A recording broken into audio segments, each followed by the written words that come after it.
This happened when I was much younger, so details may be a little shoddy, but honestly, I remember it like it was yesterday. I live in Australia, and we don't have much woodlands here besides a few that span on for a couple of 100 acres or so. It's nothing like what Americans have, I believe. When I was younger, I get lost in these woods a lot, and sometimes even sleep in them for a couple of days at most, surviving off fish and creek water. I never had any creepy encounters besides this one time. I was about 10 years old, and just like I do at least once every 3 years, I had gotten lost in the woods again. I was completely fine during the day, as I had eaten an hour prior to realizing I had no idea where I was, so I had the old "here we go again" moment and decided to walk around to find some sticks to make a little fire. I knew a lot about outdoor survival as my family went camping a lot, and I watched videos on YouTube all the time since it interested me and I loved the woods. I had set a fire up as it started getting dark and was about to put out my fire before I saw a small deer on the tree line just nearly out of range of my fire's light. It was staring at me, which gave me some chills, but I just went, "Oh, a little deer," and I waved to it. The deer scurried off into a bush behind it, and I couldn't see it anymore. Then I heard this really weird noise like twigs snapping, and all of a sudden, a much larger deer came out of the same bush I just saw the small one jump into. At this point, I knew something was off, so I stood up and stared at the deer as it stared back at me, and I was mentally preparing myself for the idea that this thing could run at me. The deer started walking a bit towards me, and I backed up a little and crouched down, but as the deer kept getting closer and I kept backing up, I looked down and realized this thing had a hoof directly in the fire and wasn't reacting to it at all. This creeped me the hell out. I mean, its fur was burning, and it was starting to burn its skin, but it just wasn't reacting. I immediately set off bolting, but I heard it coming behind me, not really running, but fast enough to keep up with my little legs. I came over this small hill and jumped down into a bush to try and hide from it, and that's when it happened. The scariest stuff I've ever seen in my entire life, and I remember it so vividly. The deer's silhouette against the moonlight appeared, and as I stared at the deer, it let out this blood-curdling call that I've never heard from another animal before, and all of a sudden, the silhouette started caving in on itself. I could hear its bones snapping and flesh ripping, and this thing just kept getting smaller. Then suddenly, it got much bigger, and I closed my eyes because I just couldn't watch anymore. When I opened them, there was a man standing where the deer stood, or at least the silhouette of a man. He was looking around and then started calling out in this creepy, almost distorted voice. "Hello? Hello?" He repeated this for about 10 minutes while I just sat there in silence, refusing to answer whatever the hell stood just a couple of meters above me. The man then just walked off into the trees, and I heard that same awful snapping noise before it eventually faded away. I didn't sleep that night. I stayed in that bush the rest of the night, terrified that this thing could still be lurking around the area, waiting for me to appear again. Once the morning came, I walked in a straight line until I reached a road I recognized, and then I ran home. I didn't tell my family about it as I feared I wouldn't be taken seriously, but I was terrified. I haven't been into the woods since that day and always stayed home when my family went camping after begging them not to go. That incident happened more than 10 years ago, and I still remember that silhouette and the noise of the bones snapping. I've done tons of research, and my only conclusion to what happened is that I narrowly escaped a Skinwalker.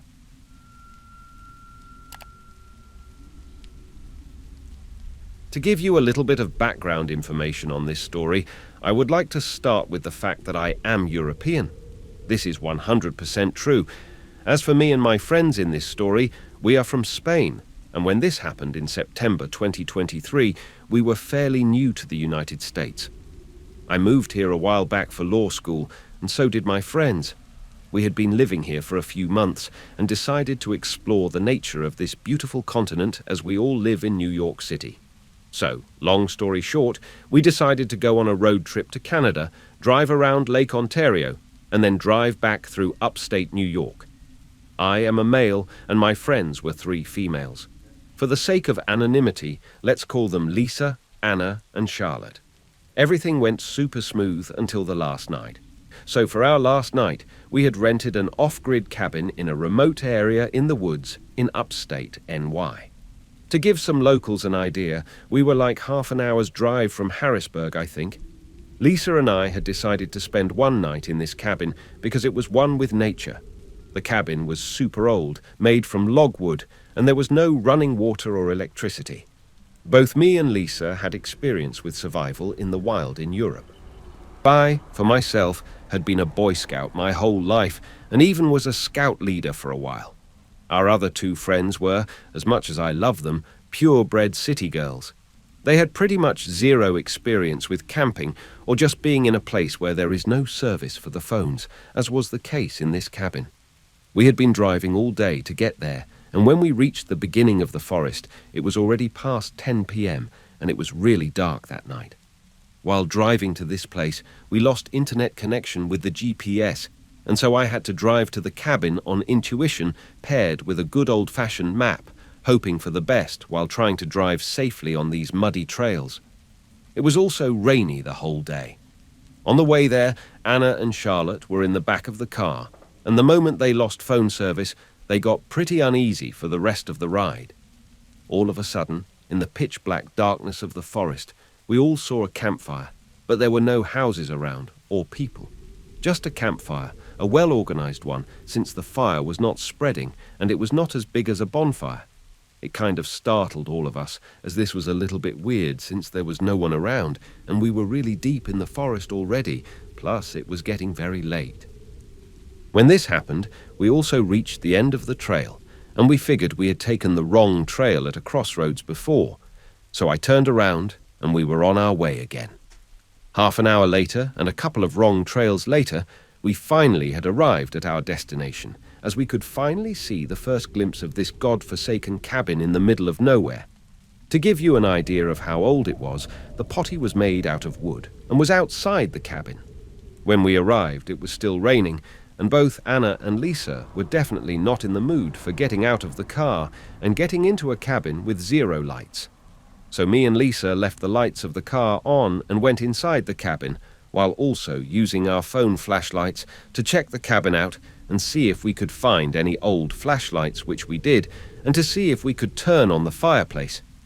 It didn't, because all the wood was still wet from the rain, and it seemed no one had prepared dry wood anywhere.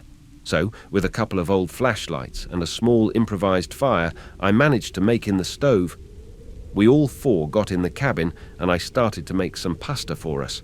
Meanwhile, the girls were preparing the beds and closing the windows since it was already cold in this part of the state. The cabin had a small ladder which led to an elevated room with a bed where all three of the girls could fit in. And I would sleep downstairs in a bunk bed that seemed older than the First World War.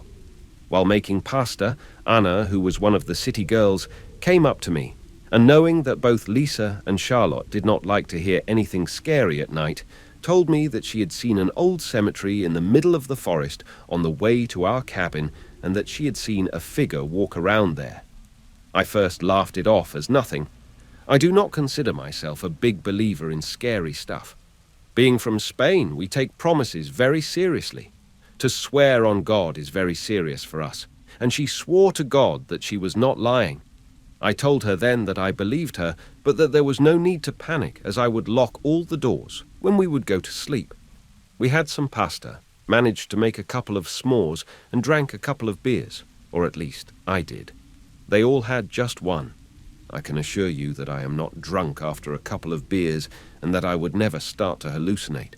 Just saying in case anyone thinks I saw stuff because of the beer. They all three went to sleep pretty early after finishing the s'mores and their beer, and I, considering that I really love the outdoors and that I don't really mind a little bit of rain, decided to take my last beer and a flashlight outside to the front porch. It was also very old and made of wood. I sat myself down with my beer while enjoying the sound of rain and the lovely sight of not seeing a single light in the distance. I could greatly appreciate this coming from NYC, and I just scanned the area around with my flashlight. There was nothing much really to see, besides a lot of trees and a small creek a little further away. All I could hear was the wind, the rain, and the running water down in the creek. That was until I suddenly heard what I would describe as a weird roar. The first thing that came to my mind was a bear, but I had researched well before our trip, and I knew bears were not common at all in this part of the state. I also know what a bear roar would sound like, and it did not resemble a lot, except from the fact that it was a deep roar, if you get what I mean. Startled, but not really scared, I continued to scan the rest of the forest for as far as I could see from the porch. It was then when my eye caught the glimpse of a figure, well hidden deep into the tree line. I would describe the figure as tall. As a reference, I am 6'4", and I thought this thing was at least a foot or two higher than me. It was well hidden because its brown fur blended in well with the trees in autumn. It was definitely aware of our presence, as I saw two eyes glimpsing into my flashlight. I could not tell you what it was, but I swear to God that it was not a bear. It was bipedal and had rather long arms, I would say. We looked at each other for what seemed an eternity, but in reality it was more like 5 seconds before it vanished behind a tree, and I heard another roar. It was then that I felt all of my hair stand up, and I was definitely very much scared. I went inside as quickly as I could and locked all the doors and closed all the curtains. I quickly went to bed and tried to wave it off as just my exhaustion from driving all day. Maybe it's just playing tricks on my mind, but I promise you, this was very real. After an hour or so, I had calmed down and finally fell asleep.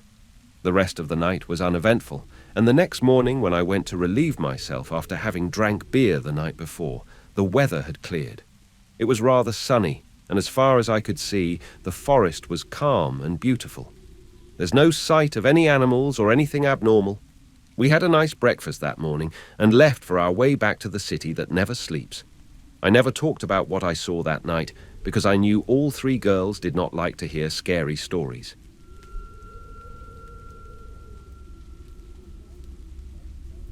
This happened many years ago when I was about 10 or 11. I wouldn't describe the area I was in as deep woods necessarily, but it was a wooded 100-plus acre ranch. The land is in the southwest part of the United States. My family owns the property, and we have family reunions every year and all stay for about 5 days to camp. There's an area of the ranch where we all set up camp and cook and eat. Getting to that part of the ranch requires driving through a small village and several gates for about 2 miles. The first gate beyond the village is slightly past a set of railroad tracks. That's a lot of description, but it's relevant later in the story. Because I had been camping at the ranch for as long as I could remember, and the land was private, my parents would allow me to go off on my own during the day, as long as I didn't go too far. I'd spend time walking the property near our camp area, looking for arrowheads or trying to catch tadpoles in the ponds. On this day, I left the large camp area after lunch, which was around 11 a.m., and told my mom I was going to a nearby creek. I planned on catching some tadpoles to bring back to camp and be back on time for a swimming trip my cousins were planning. They wanted to go to a nearby river, and I really didn't want to miss it. I made it down to the creek and got several tadpoles. I probably spent a total of 15 minutes down there.